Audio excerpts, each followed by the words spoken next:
Muy bien, buenas tardes. Hoy vamos a hablar de un asunto que podría titularse Simploqué de Platón y sustancia de Spinoza. Está enunciado y su contenido es la respuesta a una carta o correo del profesor José Sánchez Tortosa, que dice así: ¿cómo se puede, si es que se puede, explicar la noción spinosiana de sustancia única infinita desde la noción platónica de Simploqué? Según el axioma quinto de la parte primera de la ética, quan il comune cum se invicit, bueno, traduzco, en la traducción de Vidal Peña, las cosas que no tienen nada en común una con otra tampoco pueden entenderse una por otra. Esto es, el concepto de una de ellas no implica el concepto de la otra. Y ahora la pregunta es exactamente, ¿no iría este axioma en consonancia con el pluralismo categorial de la natura naturata, sin perjuicio del monismo sustancial de la natura naturans?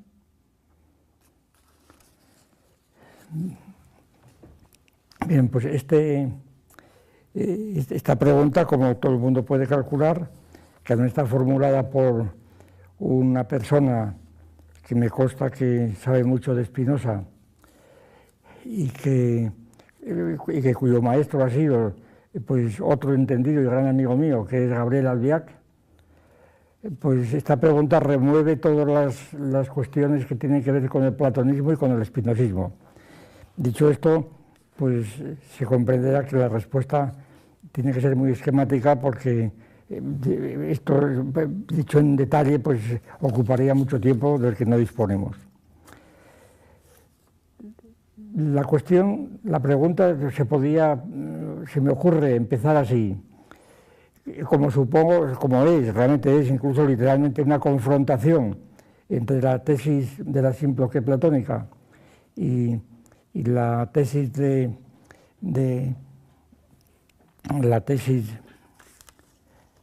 la sustancia de Spinoza.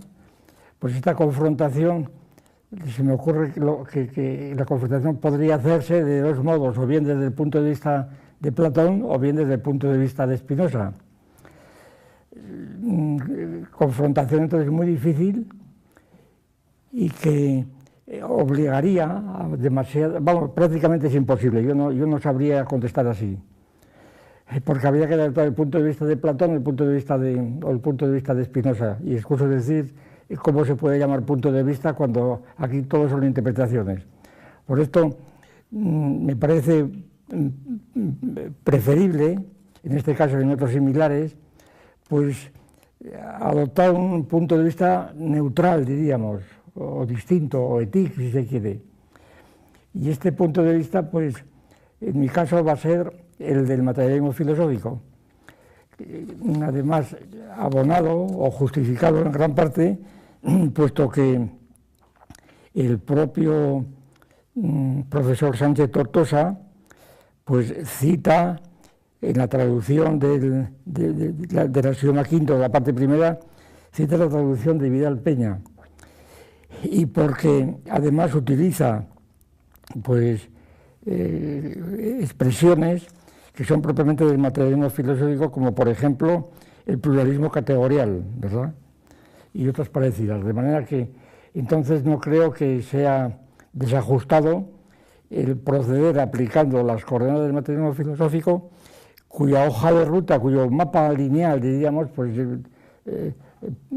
está definido pues, en 5 símbolos: un ángulo M, M sub I, entre paréntesis M1, M2, M3, y después E, y se cierra el ángulo. Es decir, precisamente en esta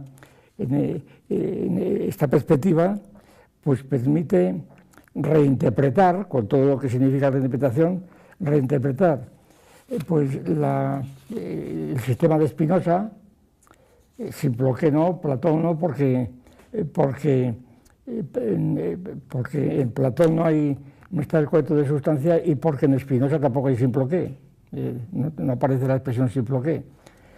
Es una de las razones por las que recurrimos a unas coordenadas externas, diríamos. Pero que entonces, pues claramente, y como muchas veces hemos dicho, pues las correspondencias con el sistema de Spinoza, que son la base de la pregunta, desde luego, pues son bien conocidas. La M, lo que llamamos M, pues más o menos se corresponde con la sustancia de Spinoza. La sustancia de Spinoza es decir, con Dios. Después, la M sub I, lo que llamamos M sub I, se corresponde, por ejemplo, con la facies totius universi, u otras cosas, pero vamos, basta con esto en el modo de la extensión, y M1, M2, M3 se van correspondiendo, pues con, por ejemplo, con los diferentes formas de o bien de universo físico, de universo psicológico. Después está el M sub 3, pues la correlación, así, bueno, por eso es tan difícil esto, la correlación podría serlo la correspondencia con el orden geométrico, precisamente el orden conesio rerum, el conesio idearum. Este orden geométrico, pero claro, aquí geométrico vamos a interpretarlo, para ser más precisos, con la geometría de Euclides, precisamente, que es lo que Spinoza tenía en la cabeza, sin duda, cuando decidió escribir su ética, orden geométrico de Demostrata. Ese orden geométrico es el de Euclides. Es decir, un sistema de exposición que comienza por unas definiciones, horoi, unas definiciones, unos postulados y después unos axiómatas. Y naturalmente, y luego vienen los teoremas, claro, los teoremas son los problemas, con los escolios y corolas correspondientes. Este es justamente el orden geométrico al que se refiere Spinoza. Naturalmente un orden que no es meramente pues, gramatical o formal, sino que, como todo el mundo sabe, está en la demostración de los teoremas y en los escolios, está muchas veces contenido realmente lo que Spinoza quiere decir. Pues entonces, esta es la cuestión. Se trata de confrontar a través de estas coordenadas de materialismo filosófico, de confrontar el significado de la simploqué en Platón y el significado de la sustancia en Spinoza, y la paradoja, si se quiere, de que ese monismo de Spinoza, como dice el profesor Sánchez Tortosa, dice: no iría en consonancia con el pluralismo categorial sin perjuicio del monismo sustancial. Es la cuestión. Aquí parece que lo que se pregunta es sobre todo por esta suerte de no correspondencia, de desajuste que hay entre la idea del monismo sustancial de la natura naturans, de Spinoza, que se corresponde también con M, ¿verdad?, la natura naturans, y con el axioma de simploqué, que supone precisamente ese pluralismo categorial. Es decir, aquí hay un aparente desajuste, puesto que ese pluralismo categorial parece mantenerse en la distancia precisamente del monismo, de cualquier tipo de monismo. De manera que el problema es muy serio y fundamental, además, bastante fundamental, tanto por la teoría del simploqué como para el espinozismo y el materialismo de Spinoza, en el supuesto de que Spinoza se le interprete desde esta perspectiva del materialismo. Pues bien, vamos a hablar simplemente la exposición se puede dividir, claro, naturalmente en los dos puntos. Primero hablar de la simploqué y luego hablar de la sustancia, de la sustancia de Spinoza, y simplemente hablando de esto, pues iremos haciendo las confrontaciones. En cuanto a la simploqué es un término, como es bien sabido, del vocabulario platónico, típico platónico. No exclusivamente platónico, por natural. El propio Aristóteles habla de simploqué refiriéndose al silogismo, precisamente. Pero, y esto es muy importante por lo que vamos a decir ahora, creo, pero la simploqué es un concepto de Platón que hemos utilizado desde hace ya muchos años. Está expuesto en varios lugares, principalmente en el Sofista, pero también en el Filebo, etcétera, pero sobre todo en el Sofista vamos a tomar aquí como referencia. Y el concepto de simploqué, tal como lo hemos interpretado, pero que es casi literalmente lo que dice Platón en el Sofista, pues se podría descomponer en dos principios. Bueno, simploqué, por otra parte, bien sabido, es un término que en griego significa cosas muy diversas, generalmente que tienen que ver con entrecruzamiento de cosas distintas, incluso, por ejemplo, composición de cosas variadas, plurales, como puedan ser letras o símbolos, incluso espadas en dos ejércitos que están luchando griegos, pues el cruce de las espadas es una simploqué. La simploqué implica de algún modo contradicción, lucha, conflicto, entretejimiento, eso es. Pues lo que Platón llama simploqué en el Sofista, yo creo que se puede sustanciar en dos principios, o postulados, si se quiere. Primero, el postulado de discontinuidad, que se opone naturalmente al postulado de continuidad. Luego el postulado de continuidad parcial, diríamos, que es propiamente la simploqué. Por tanto, lo más importante y desconocido es esto. Digo desconocido porque está todavía, la tradición es enorme, pero está todavía muy extendido entre nosotros, entre muchos científicos sobre todo, la idea de la continuidad del universo. Es decir, este principio está contenido, pues qué sé yo, por ejemplo, en los proyectos para la ciencia unitaria de las masas universales del Círculo de Viena, para citar cosas más recientes. Es la idea de que todo está relacionado con todo. Ese es el principio de continuidad. Todo está relacionado con todo. Esta idea sugiere rápidamente, para medir la tradición que tiene y del peso que tiene tradicional, pues está relacionada con el principio de Anaxágoras, por ejemplo, de las homeomerías. Todo está en todo, ¿verdad? Que contiene estructuras metafinitas, cada parte está en todo lo demás.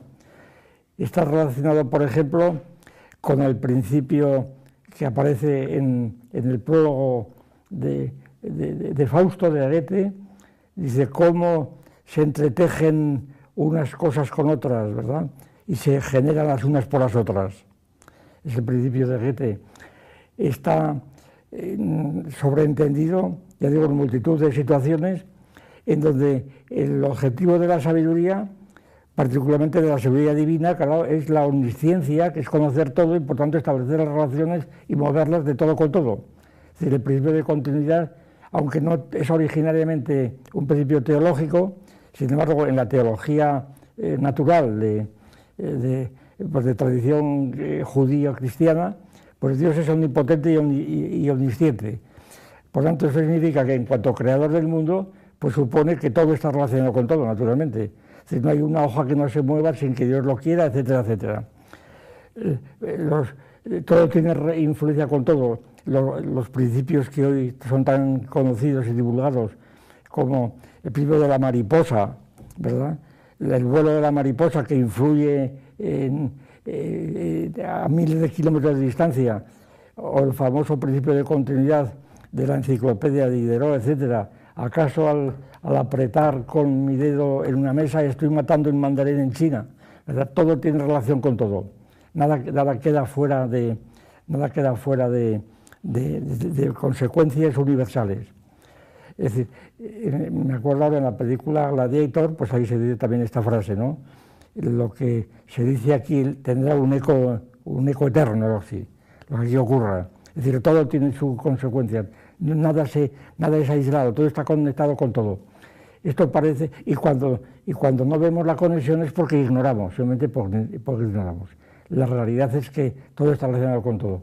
Entonces, este principio de continuidad, que es, como repito otra vez, el canon de la sabiduría máxima, el fin de la sabiduría máxima, es precisamente lo que niega Platón, con el principio del simploqué. De ahí la importancia que tiene el principio del simploqué.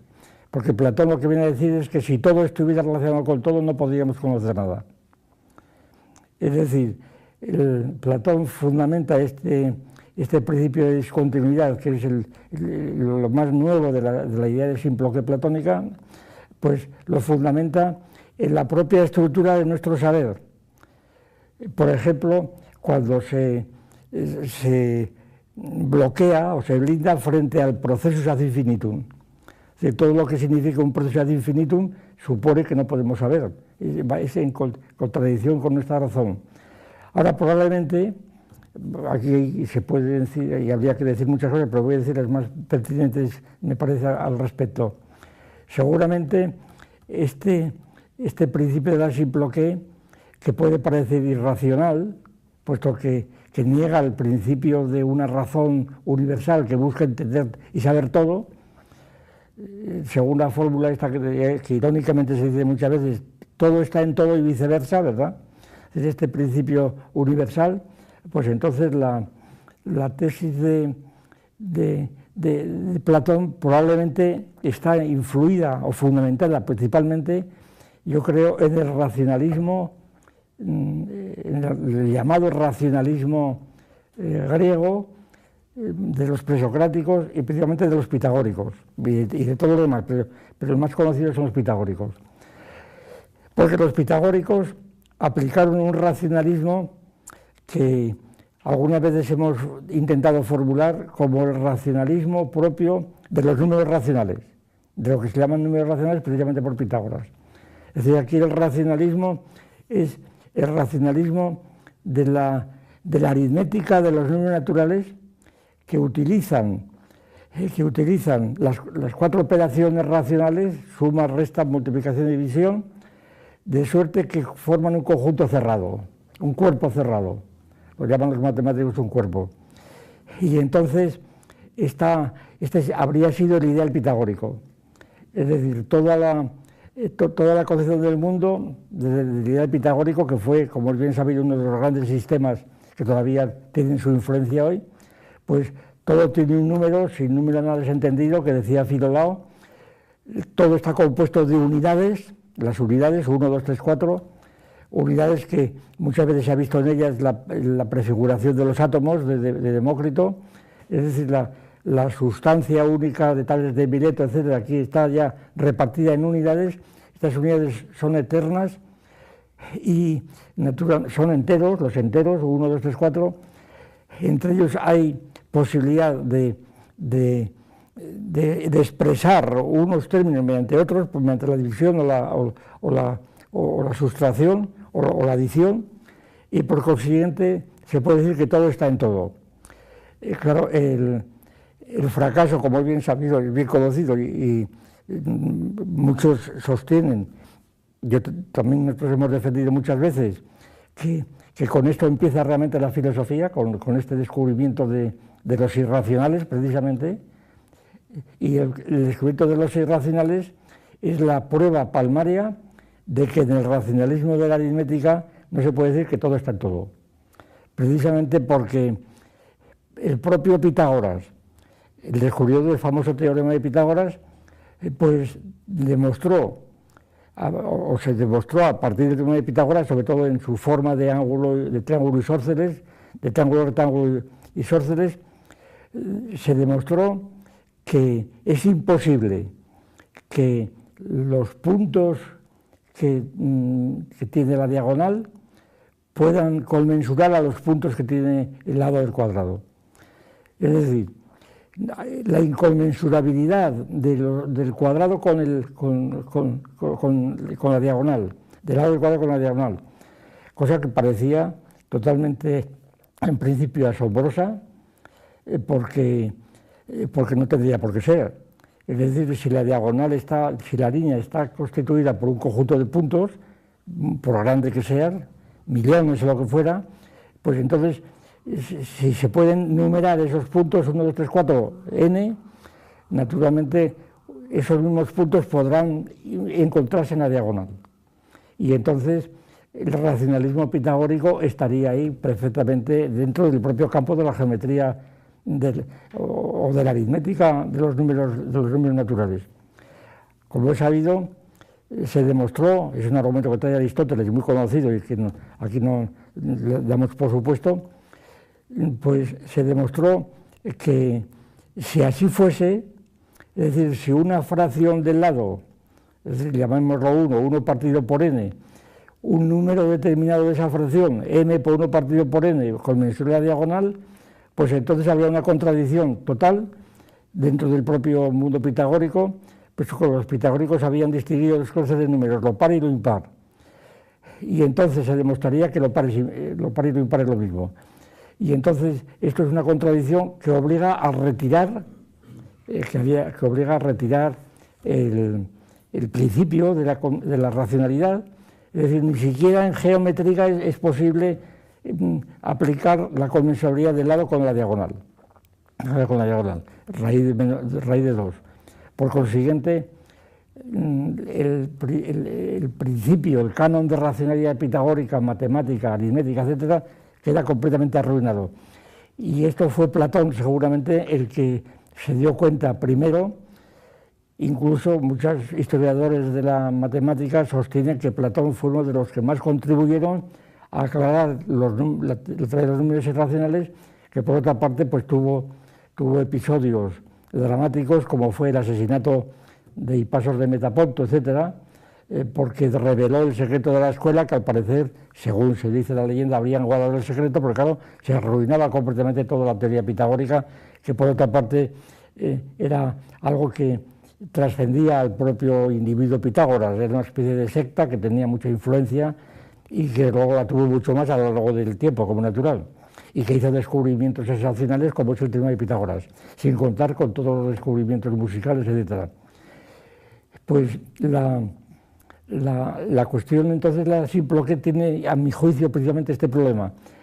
Y Platón llegó a decir una frase que tantas veces hemos repetido, que el maestro que no enseña a sus discípulos los números irracionales merece la pena de muerte. Es decir, merece la pena de muerte porque para Platón el descubrimiento de los irracionales, es decir, la Simploqué, por tanto, es decir, la inconmensurabilidad entre partes del universo, es de tal importancia que cambia completamente, obliga a cambiar completamente desde una base aritmética, matemática, obliga a cambiar pues la concepción del mundo, de la conmensurabilidad, de la armonía de unas cosas con otras. Esa es la cuestión. Se comprende que la escuela mantuviera en secreto este asunto, se comprende que asesinasen a Hiparco de Metaponto, pero vamos, al margen de que esto sea una leyenda o no, vamos, que se comprende perfectamente ya la importancia del asunto. Y entonces, pues la Simploqué es una forma de racionalismo muy especial, que prácticamente viene a decir lo mismo, viene a decir estas dos proposiciones que hemos enunciado al principio. Si todo estuviese relacionado con todo, no podríamos conocer nada.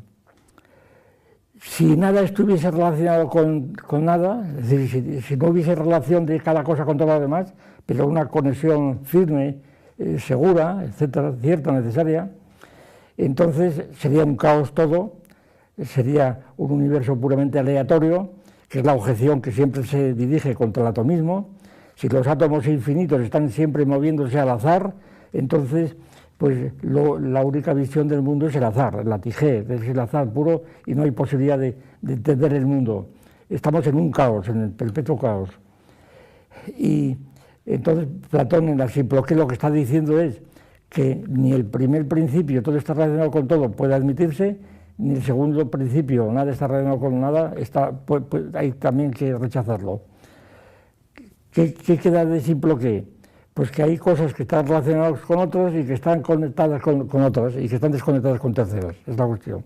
De manera que la situación es una situación típicamente dialéctica que está determinada por los dos extremos completamente contradictorios contra el canon de la sabiduría, y que por consiguiente allí empieza la filosofía, según Platón.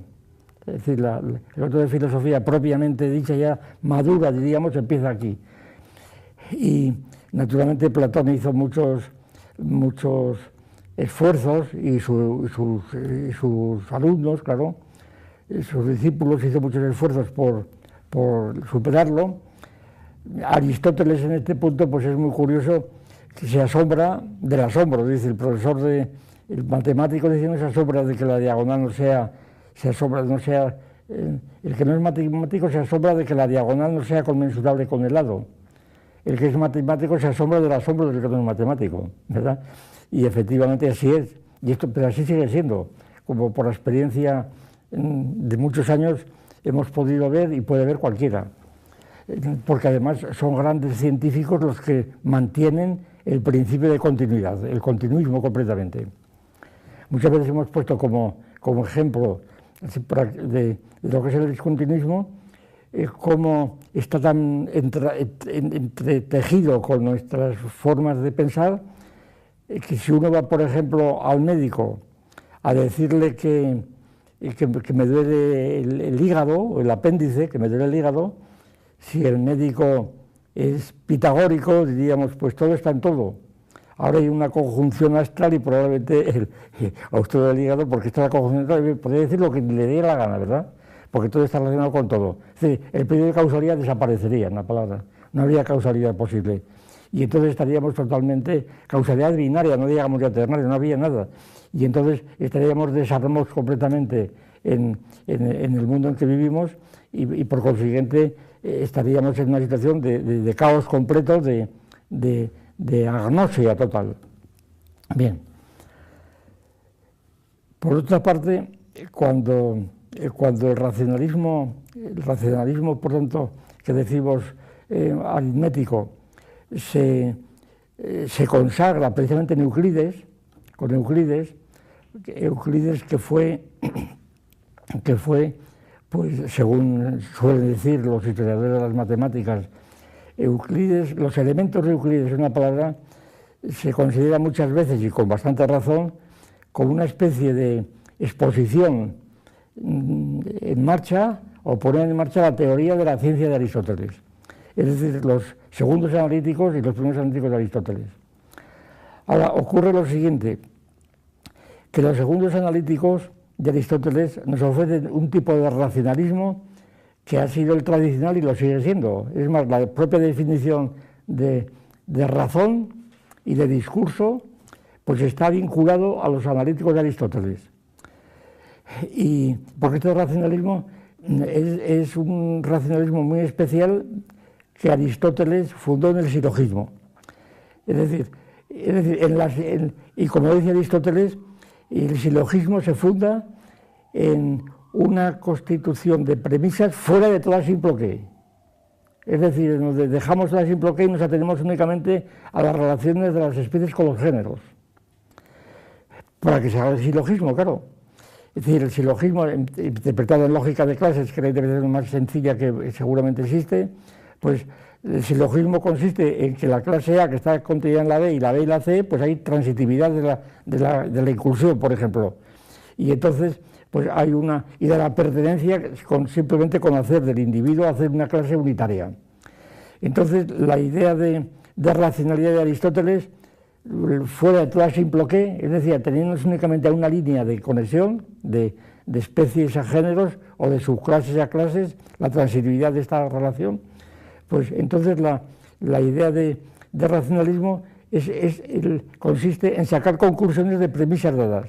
Y ese es el concepto de ratio que fue de logos, que fue de la escolástica, y del propio Kant.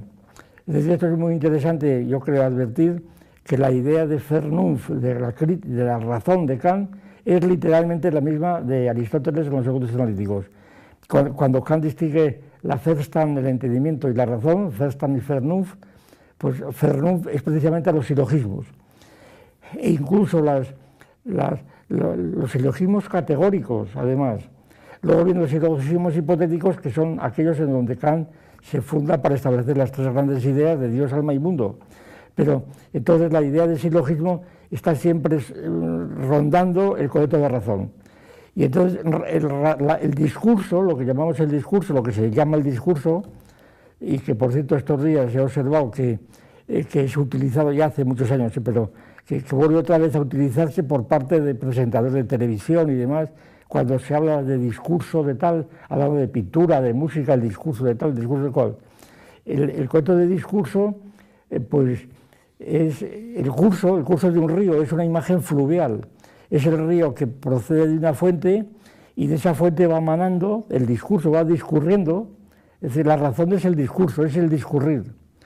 Y Aristóteles pretendió que ese discurrir tenía siempre la forma de silogismo y que el logos era el silogismo, hacer silogismos.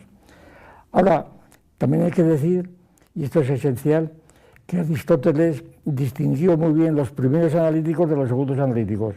En los primeros analíticos, pues Aristóteles estudia la forma del silogismo general, prescindiendo enteramente de su materia. Estos silogismos pues, pueden ser sofísticos, pueden tener alteraciones, pero siempre son analíticos. Término de Aristóteles, son analíticos. Es decir, ¿por qué? Porque en principio parten, el silogismo analítico es el silogismo en bárbara, por definición, ¿verdad? Parten de una universal, viene una premisa mayor, otra premisa menor, porque también es universal, y sale una conclusión universal. Todo hombre es mortal, Sócrates es hombre, luego Sócrates es mortal. Y ya digo, Sócrates se puede considerar como una clase unitaria, así se utiliza para unificar los silogismos en la lógica de clases. Entonces, ¿qué ocurre? Pues que este discurso silogístico, analítico, es porque se mueve a partir de unas premisas admitidas, y aquí está el punto débil de Aristóteles. Las premisas primeras, ¿cómo se admiten? Esto lo explica en el último libro de los segundos analíticos. Simplemente proceden por inducción de las sensaciones que hemos obtenido en la naturaleza. Entonces, por esta inducción obtenemos unos principios primeros, axiomáticos, que son los que Euclides luego, mejor dicho, los escoliastas de Euclides, son los que llamarán axiomas. Hay unos principios primeros y entonces el racionalismo es deductivo, es la famosa teoría de la ciencia hipotético-deductiva. Es decir, todo irá resultando de esas fuentes del discurso y simplemente en los principios está contenido absolutamente toda la ciencia en cuestión. Se cita muchas veces el caso de Pascal, a quien su padre le quitaba a Euclides para que se fuera a pasear. Entonces Pascal, pues, que tenía un gran talento matemático, indudable, reconocido, pues volvía a reconstruir los elementos de Euclides, el libro primero, volvía a reconstruirlo porque tenía un gran talento deductivo y bastaba que conociera los principios bien. Entonces, esta es la idea de la razón analítica, Ahora, ¿esta es realmente la razón de Euclides? ¿El racionalismo de Euclides? Pues no en absoluto, Por lo siguiente, porque Euclides o los escoliastas que hicieron el arreglo de lo que hoy conocemos, las ideas que conocemos como elementos de Euclides, los escoliastas comenzaron siendo más bien platónicos, en el sentido de que los principios racionales, los axiomas, proceden de lo que Platón llamaba la icasía o la physis, es decir, el conocimiento de las apariencias, en la apariencia, de forma que en la línea famosa de la República de Platón, del libro VI, pues el proceso siempre es partiendo de unas apariencias, rectificarlas para llegar a lo que es racional, a lo que es a la idea, ¿no? Es decir, a la noesis o como se quiera llamar. Y entonces, ¿qué ocurre con los elementos de Euclides? Pues si se analizan bien los elementos de Euclides y cuando hablamos de método geométrico, en lugar de hablar de geometría así vagamente, nos atenemos a Euclides, que es el modelo de Spinoza, entonces resulta que si analizamos las proposiciones primeras, por ejemplo, las primeras definiciones de Euclides, como he sabido, son punto y recta, ¿no? Punto y recta. Ahora, ¿cómo define Euclides el punto? Pues el punto es lo que no tiene partes, lo cual quiere decir que Aristóteles critica, por supuesto, esta definición, no en boca de Euclides, sino en boca de los matemáticos precursores de Euclides que Aristóteles había conocido. Entonces, porque lo que no tiene partes es un concepto negativo, y por tanto lo que no tiene partes es un fenómeno, es decir, es un conjunto no dividido todavía, por ejemplo, una recta no dividida. Y entonces, pero esa recta tiene partes, puedo dividirla en segmentos, etc. Y entonces, punto es lo que no tiene partes. Por tanto, para llegar a la idea de punto como axioma, tengo que partir de una recta, por ejemplo, dividida. Por consiguiente, el principio no es el punto, porque además ese punto no se llega nunca, esa es la segunda parte, puesto que el número de puntos es infinito. Y entonces esa infinitud de la recta, pues plantea los famosos axiomas, los famosos problemas de Zenón y Eleata, de Aquiles y la tortuga y otros tantos, en donde la sorpresa es que una recta no puede ser recorrida por Aquiles, etcétera, por la tortuga, pues porque tiene infinitos puntos, porque es divisible por dos, es divisible y divisible, etcétera. De manera que entonces, y no se puede remontar o recorrer una distancia infinita, de infinitos puntos, en un tiempo infinito. Entonces Aquiles no puede encontrar la tortuga. Bien, entonces nosotros hemos tratado esto más ampliamente y analizando pues, las soluciones matemáticas que dan, por ejemplo, incluso aplicando el cálculo diferencial. En la metafísica presocrática hay una exposición relativamente amplia de este asunto, que aquí no podemos naturalmente reproducir. Entonces, la línea, ¿cómo define Euclides la línea? Pues dice, línea es longitud sin anchura, exactamente el mismo mecanismo.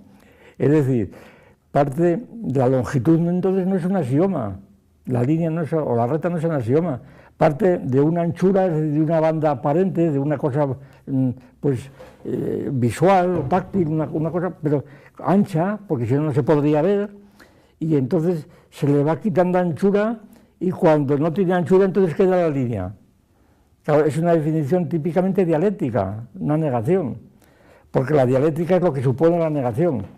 Eso ya aparecía en la propia silogística, en los argumentos, en los silogismos, tales como Barocco y Bocardo, etcétera, que implican una negación, son silogismos dialécticos, que aparecen sobre todo en el diálogo, en la controversia, en el conflicto, pues jurídico o académico, etcétera, puesto que los interlocutores, uno afirma una tesis y el otro le responde con la otra.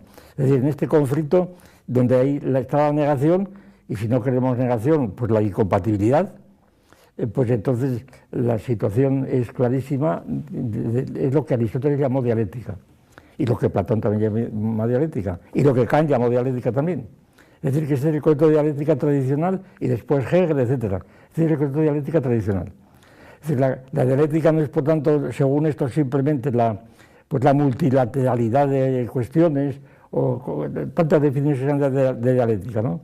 Sino que la dialéctica implica de un modo la negación o por lo menos la incompatibilidad. Bien, pues entonces resulta que los elementos de Euclides son dialécticos.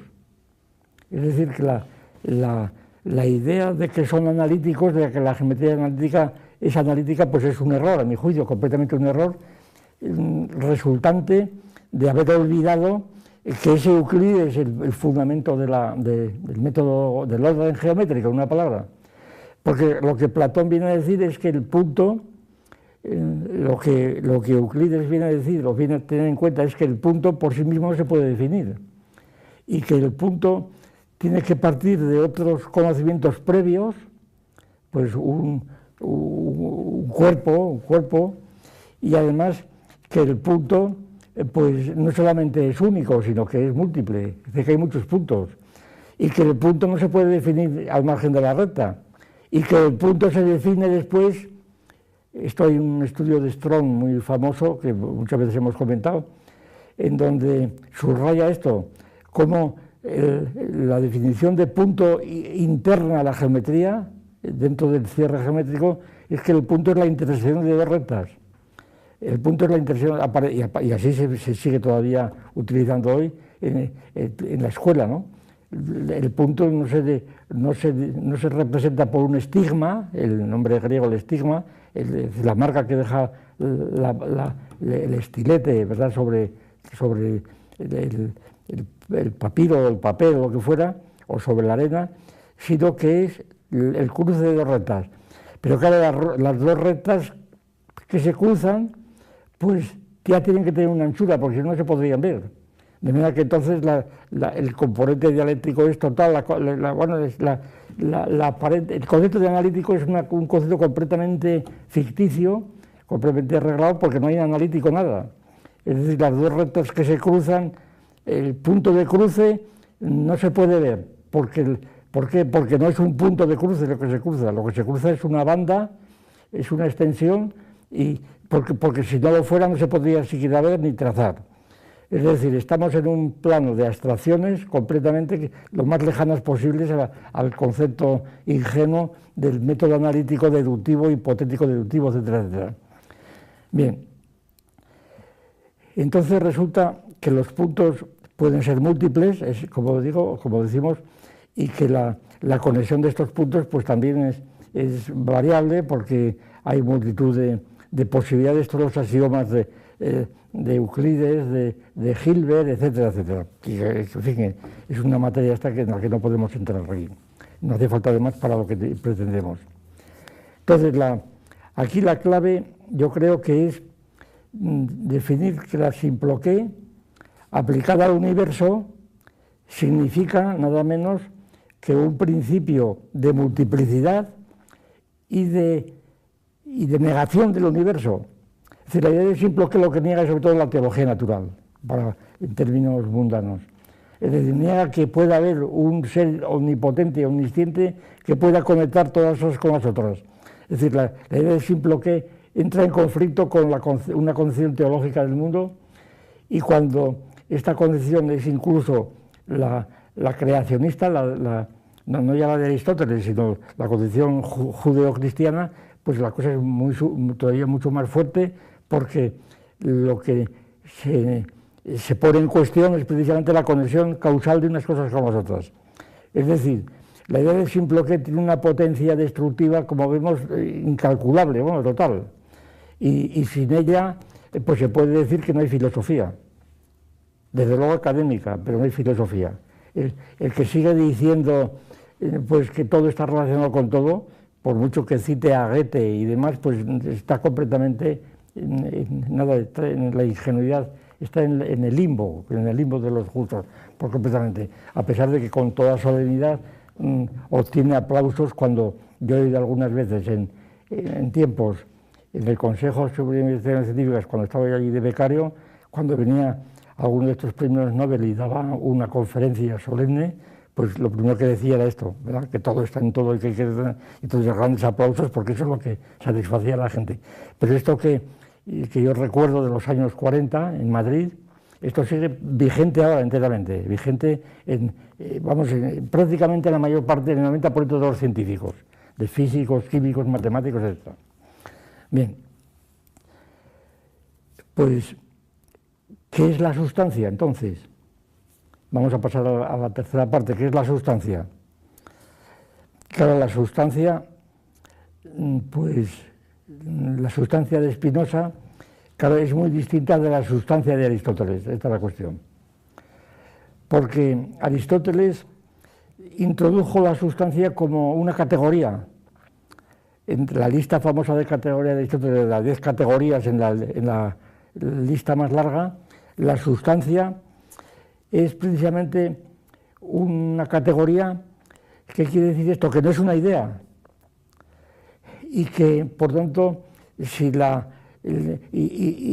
hablar de simploqué en las categorías, pues es cambiar, vamos a decir rápidamente, Platón por Aristóteles. Es decir, nosotros distinguimos categorías e ideas, precisamente basándonos en la tradición platónica y aristotélica. Platón habló de las ideas y expuso las famosas ideas cardinales del Filebo, el sofista, es decir, el ser, ¿verdad? Estasis, ser, quietud, o reposo, o movimiento, lo mismo y lo otro, las famosas 5 ideas de Platón. Entre estas ideas había Simploqué, pero Aristóteles habló de categorías. Y entonces la cuestión, y que está en la pregunta, está totalmente expresado, por esto es el punto esencial de este comentario. Las categorías implican la Simploqué o no la implican. Esto es extensísimo de hablar. En el tomo segundo, me parece, de la teoría del cierre categorial, figura un cuadrado lógico, me parece que no está dibujado, pero vamos, está ahí, se habla de cuadrado lógico, exponiendo la relación de P implica Q, la recíproca Q implica P, la contrarrecíproca de una y de la otra, negación de P, bien. En el sentido siguiente, P y Q aquí representan si el principio de Simploqué implica el principio de las categorías, o si no lo implica. Y si la negación del principio de las categorías implica el principio de Simploqué. Bien. Lo que Aristóteles llamó categorías, como es bien sabido, es un concepto también realmente sorprendente. Bueno, al propio Platón le hubiera sorprendido. Las categorías, porque tiene mucho que ver con la Simploqué, por supuesto, y porque algunos, pues nada menos que Nator, por ejemplo, pues Nator pues interpreta que la teoría de las categorías no es más que una aplicación de la Simploqué. Es decir, que Nator, desde nuestro punto de vista, no entendió el asunto. Creyó que Platón había introducido, al interpretar a Platón desde Kant, Nator sostuvo que Platón había descubierto las categorías, la idea de categoría por la Simploqué. Pero la cuestión es distinta, porque la Simploqué puede mantenerse al margen de las categorías. Es decir, las categorías constituyen un territorio, una escala distinta de la Simploqué. Las ideas de Aristóteles, me refiero, y después de la posteridad. La idea de categoría de Aristóteles, a mí me parece que se puede sobre todo subrayar, y la categoricidad que define ellos, que define un círculo de conexiones del mundo finito, es decir, de M sub I, que llamamos nosotros, del mundo aspectabilis, describe un círculo o una esfera de concatenaciones internas e independientes de las que puedan tener lugar en otro círculo, en otra esfera. Por ejemplo, en la esfera de los colores, los colores tienen una lógica interna, una contención interna, unas propiedades internas distintas de los sonidos, o recíprocamente, sin perjuicio de que después haya paralelismos, haya sinestesias, haya multitud de cosas de ese tipo, pero son esferas distintas. Y entonces la música no es igual que la pintura, por ejemplo, y así sucesivamente.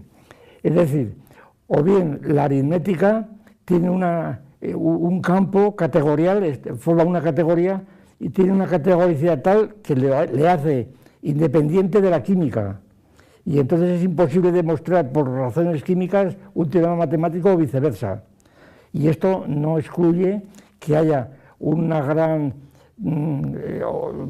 paralelismos o incluso concatenaciones entre unos, que ahí estaría la Simploqué, por una razón, porque es decir, las categorías no excluyen la Simploqué, ni la agotan, se mantienen en otro plano. Es decir, la organización categorial del universo, pues según Aristóteles, vendría a ser una organización del universo en 10 grandes categorías, según él, que constituirían pues, lo que hemos llamado el fundamento de los cierres categoriales. Es decir, cada una es un campo de conocimiento, lo cual no quiere decir que estas esferas sean aisladas, megáricas, que sean esencias megáricas. ¿Por qué? Porque no agotan la totalidad.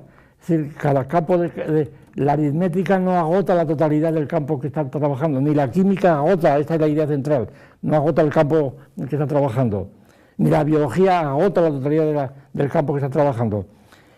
¿Por qué? Porque entre ellas hay otro plano donde hay simple que desborda de algún modo el plano de las categorías. Y entonces, las cuestiones que se plantean aquí son inmensas, pero vamos, para decirlo en 2 palabras, las más importantes de este respecto yo creo que son estas. Primero, ¿de dónde vienen las categorías? ¿Cuál es el origen de las categorías? ¿Cómo Aristóteles funda las categorías? Claro, la cuestión del origen, puede tener 2 aspectos, tiene 2 aspectos. Uno que es el constitutivo y otro es el distintivo, lo que Kant llamó el Leitfaden, el hilo conductor. Una cosa es que haya una situación que nos sirva de hilo conductor para determinar cuáles son las categorías, y otra cosa es que sean las constitutivas de la categoría. Cada hilo conductor evidentemente no es la categoría. Y entonces Kant toma como hilo conductor los juicios, pero a fin eso no son las categorías trascendentales luego de Kant. Bueno, esto es un asunto en el que no podemos entrar. Pero lo decisivo es esto, que la hipótesis del origen de las categorías que nosotros hemos propuesto hace años ya, en el sentido del origen procesual de las categorías, de por qué Aristóteles dijo que había 10 categorías y no había 12 o 15 o 20, ¿no?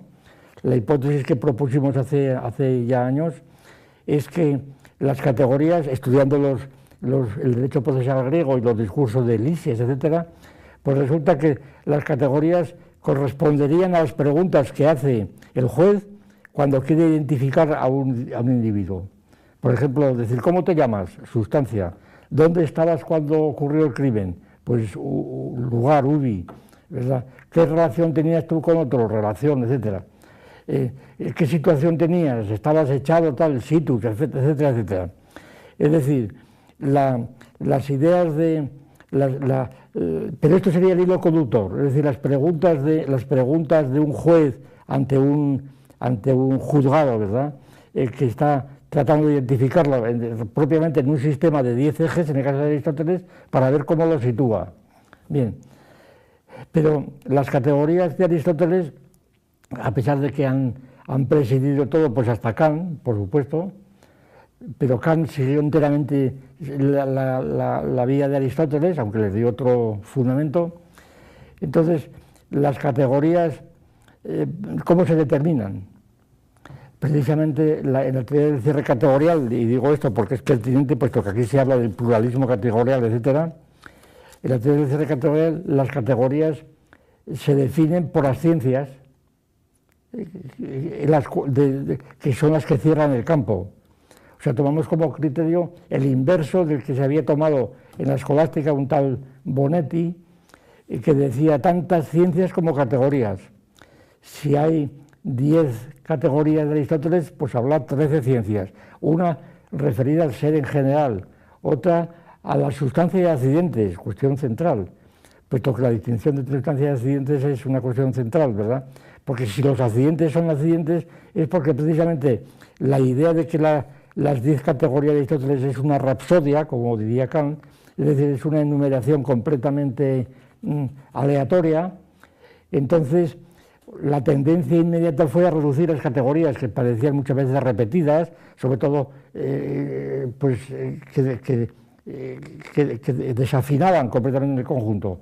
El caso más claro, el habitus, es decir, que después de decir la sustancia, la cantidad, la cualidad, diga el traje.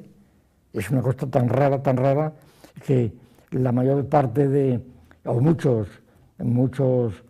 comentaristas de Aristóteles traducen el habitus por egein, el tener, ¿verdad? Pero para darle un comportamiento abstracto. Sin embargo, los escolásticos más ortodoxos de siempre, y yo esto lo he mirado muchísimo en escolásticos del siglo XVI, etc., Araujo, Suárez, etc., Suárez lo dice terminantemente. Por habitus, Aristóteles quiere decir ir vestido, es decir, y de ahí viene la famosa definición del hombre como animal que va vestido, porque es lo que caracteriza, seguramente es en las categorías de Aristóteles la única categoría donde se alude de algún modo a algún predicado que llamaríamos hoy cultural, el ir vestido. Todo lo demás son indiferente que sea el hombre o la luna, ¿verdad? Bien, total, la idea de sustancia pues comienza a dar un giro enorme, yo creo, con los estoicos. Y aquí vamos ya hacia el asunto.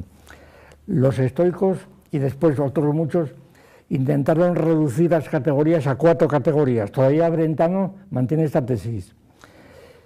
El principal mecanismo de esta reducción consistiría en poner la sustancia como única. La sustancia del universo hay una sola sustancia. Esta sustancia es Dios. El Zeus es el Zeus de Zenón de Chipre o de Creantes, el autor del famoso himno a Zeus, donde Dios es la sustancia del universo, la palabra es la sustancia del universo, lo cual no quita la variedad al universo.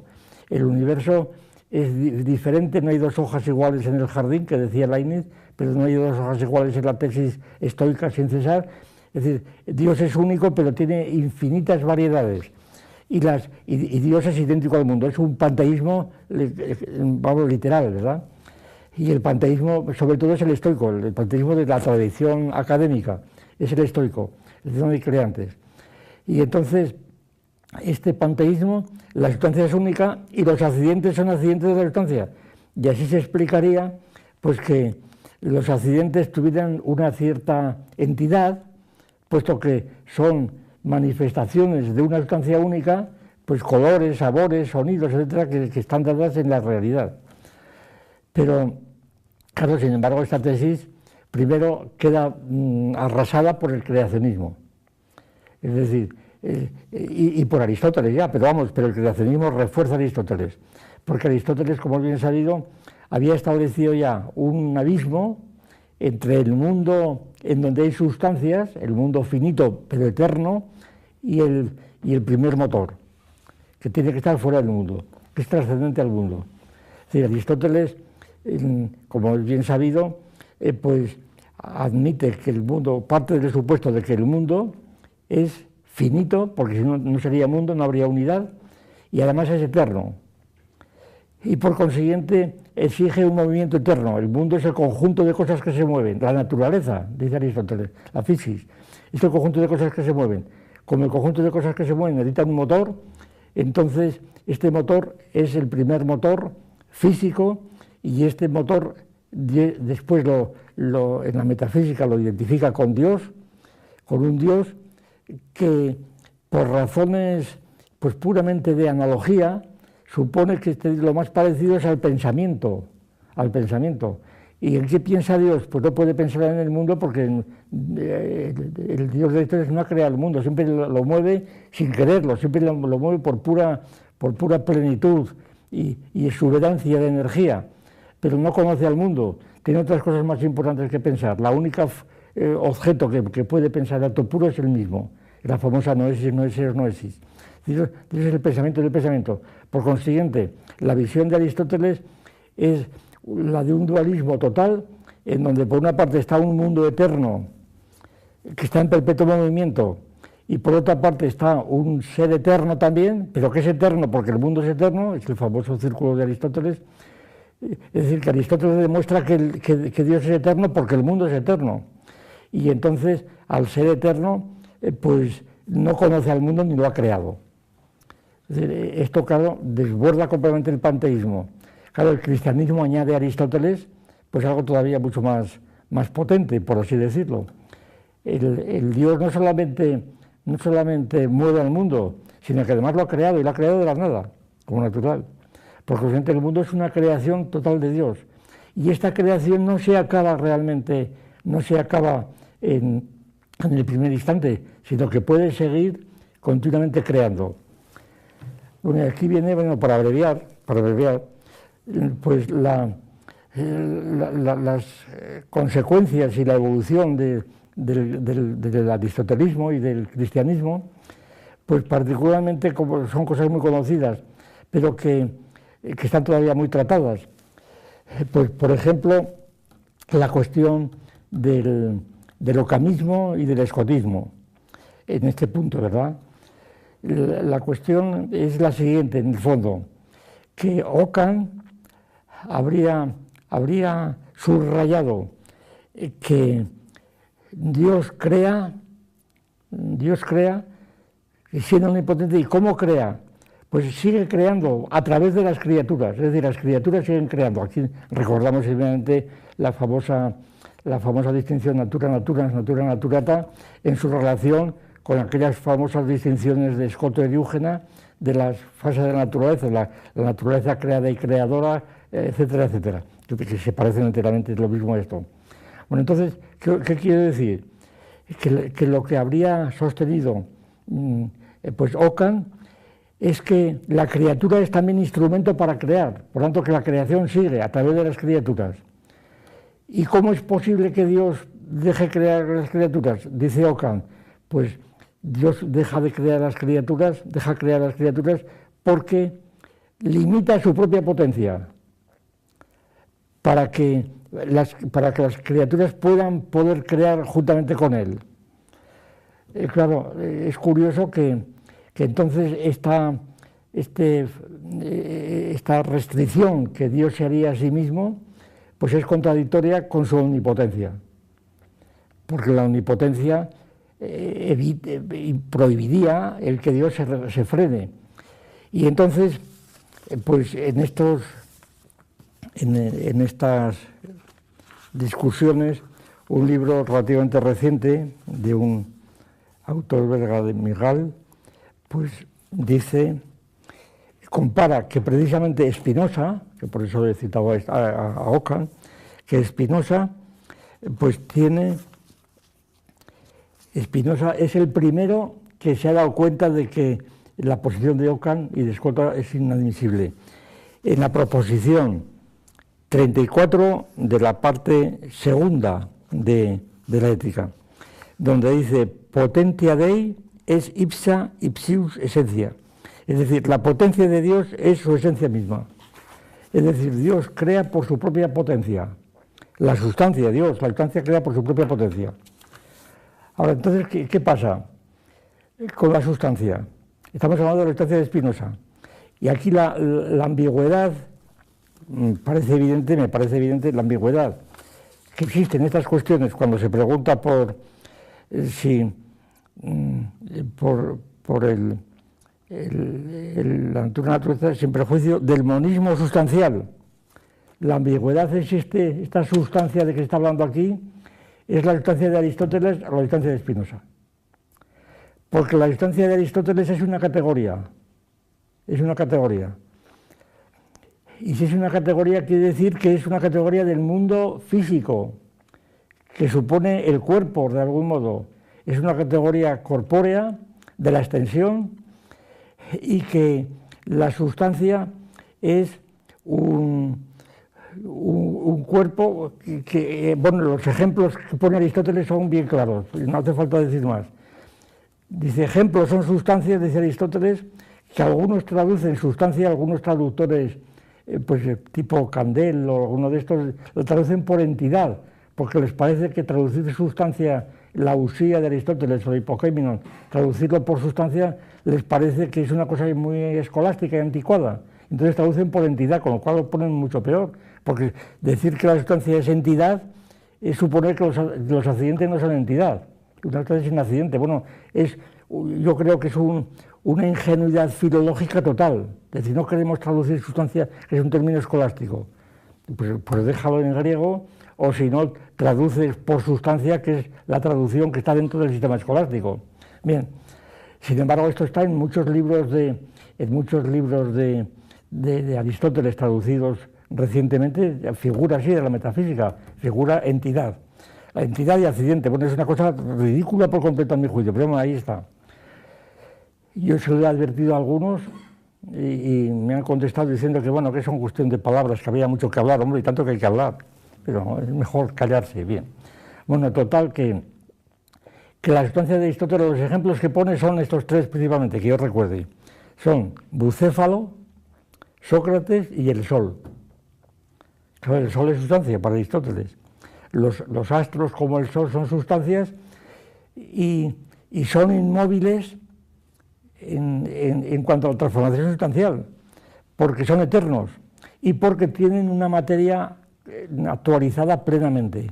Por esto, en el famoso libro de analogía entis del cardenal Cayetano, la de Gene Qualitatis, Cayetano dice que entre el concepto de cuerpo aplicado al Sol y aplicado a una sustancia terrestre, que es totalmente distinto porque hay una analogía, pero que no hay univocidad en una palabra. Es decir, que la sustancia no es un análogo, no es unívoco, entonces no es una categoría, claro, en el sentido de Aristóteles. Entonces, ¿a qué correspondería en Spinoza la idea de sustancia? La idea de sustancia de Aristóteles, ¿a qué correspondería? Pues no como vemos al universo entero. Yo creo que precisamente correspondería a lo que Aristóteles llama el individuo compuesto. Esa es la sustancia, individuo compuesto.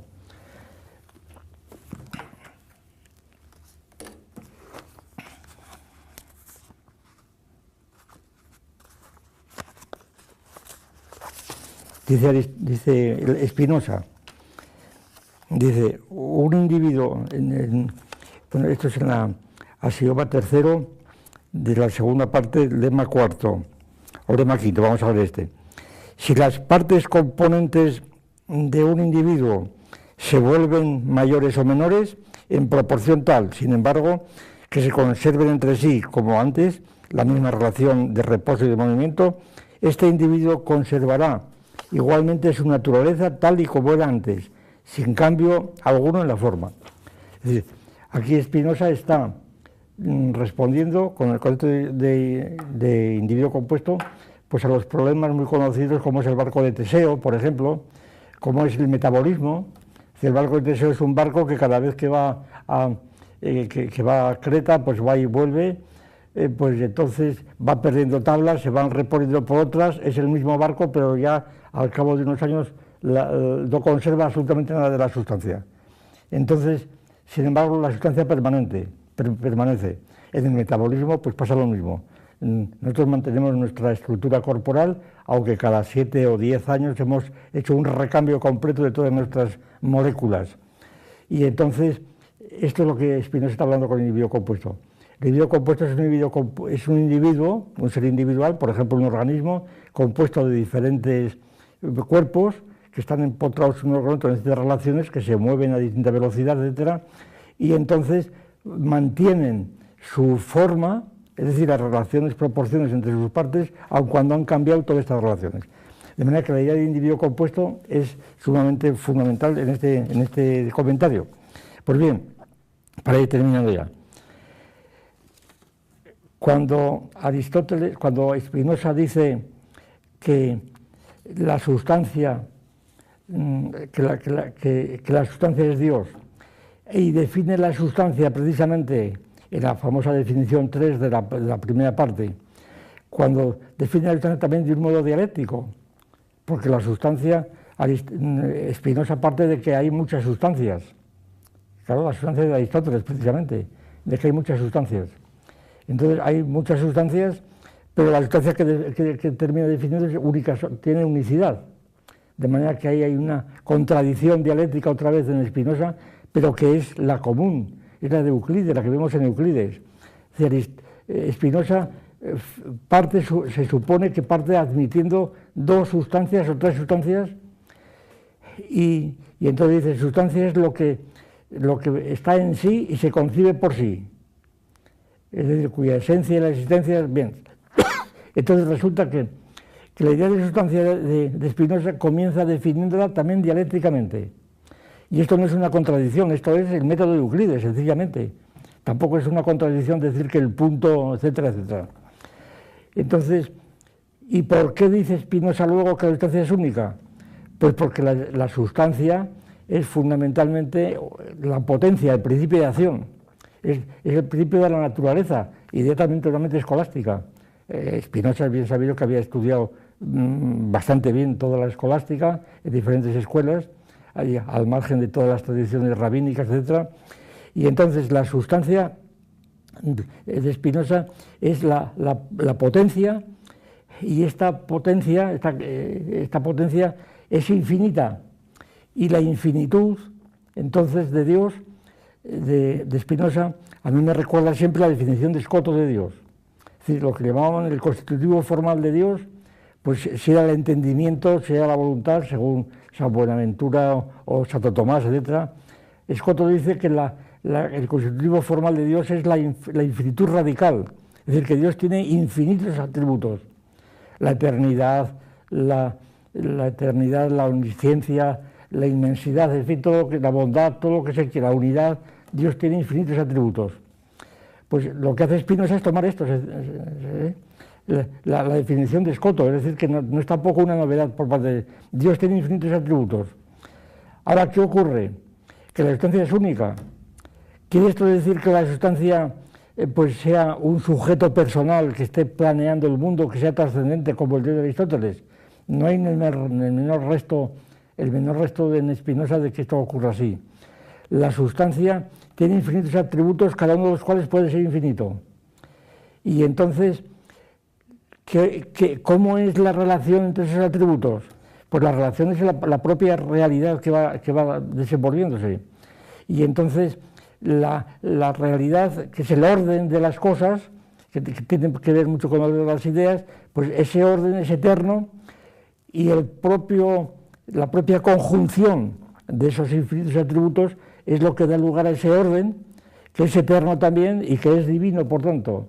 Por tanto, para Spinoza, Dios o sustancia única equivale a decir prácticamente, primero, que el mundo, por supuesto, no tiene fin, no tiene finalidad ninguna. No es un progreso, por ejemplo, no tiene la finalidad del progreso. Que el mundo es necesario, es un necesitarismo, un determinismo total. Lo que ocurre siempre por una causa, que por cierto Spinoza sigue manteniendo la idea binaria de causalidad, como en general todos, pero vamos, esto es una cuestión distinta, muy importante, pero otra cuestión, pero que convendría tenerla en cuenta para aclarar el asunto. Y para terminar, a mí sí me ocurre, y además digo esto esperando que alguien que oiga lo tome en serio como trabajo académico,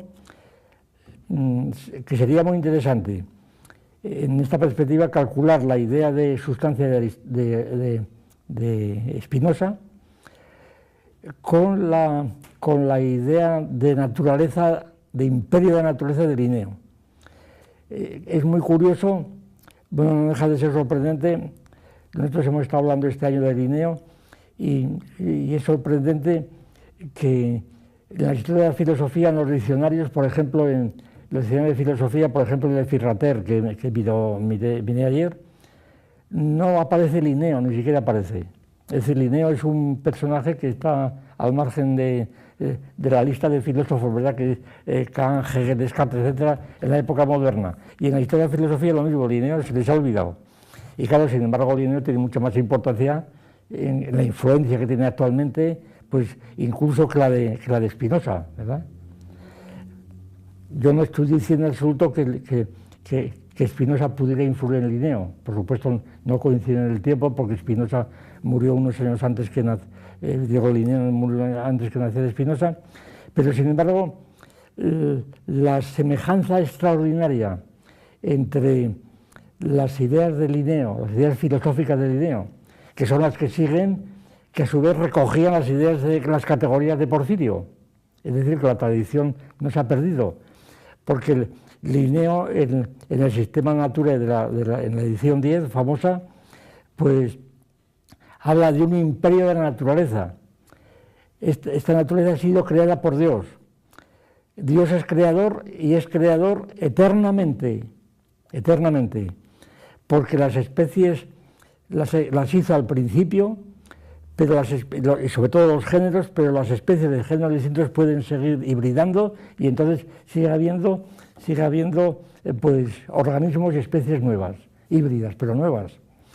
Claro, estas ideas de Linneo, como sabemos que fueron la base después de la revolución darwiniana, pues la idea de especie de Linneo se parece muchísimo, y la idea de imperio de la naturaleza de Linneo se parece muchísimo a la naturaleza de Spinoza.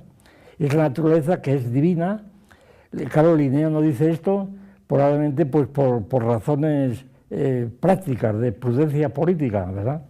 Pero vamos, está claramente utilizando estos conceptos. Claro, Linneo además, como es mucho menos riguroso en este terreno que lo pudo ser de Spinoza, pues Linneo no le importa decir que Dios se define porque se conoce a sí mismo. No es dice autón, ¿verdad?, del oráculo de Delfos.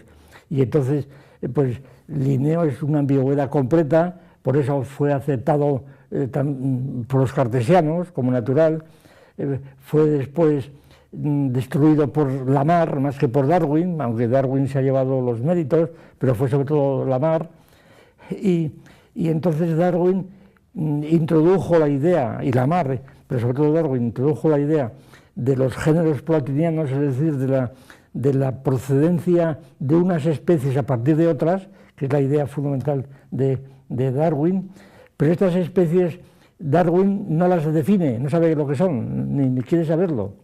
Y entonces estas especies otra vez vuelven a recordar a los puntos de vista de Spinoza.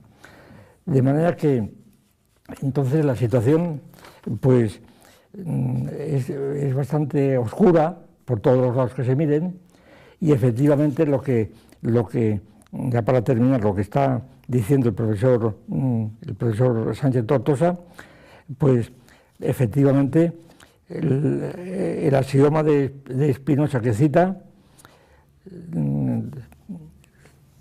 las cosas que no tienen nada en común no se pueden decir otra, eso evidentemente es un principio de Simploqué, eso es el principio de discontinuidad, pero a nivel de la Simploqué, no a nivel de la sustancia, esa es la cuestión, y nada más.